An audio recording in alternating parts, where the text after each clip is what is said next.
आगे बढ़े और आपको बताएं, जमात इस्लामी के टाउन चेयरमैन ने के इलेक्ट्रिक की जानिब से गैर एलानिया लोड शेडिंग के खिलाफ सिंध हाई कोर्ट में आईनी दरख्वास्त दायर कर दी है। इसी बारे में मजीद तफसीलात जानते हैं नुमाइंदा 5 न्यूज़ राशिद खान से। राशिद खान, बताइएगा क्या तफसीलात हैं? जी, सिंध हाई कोर्ट में जमात इस्लामी के टाउन चेयरमैन की जानिब से कराची में गैर एलानिया लोड शेडिंग के खिलाफ एक आईनी दरख्वास्त दायर की गई है और इस दरख्वास्त के साथ फौरी समाअत की दरख्वास्त भी दायर की गई है, जो कि सजा मंजूर करते हुए सिंध हाई कोर्ट ने नेपरा और दीगर फरीकैन से 2 हफ्तों में रिपोर्ट तलब कर ली।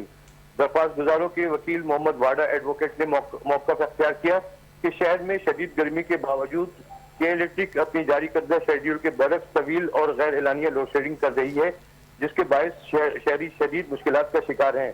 वकील के मुताबिक बिजली की मुसलसल बंदिश से शहर में अमवात भी रिपोर्ट हो रही हैं।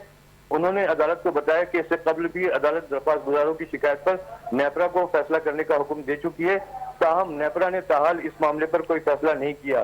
जी, तफसीलात से आगाह करने का शुक्रिया।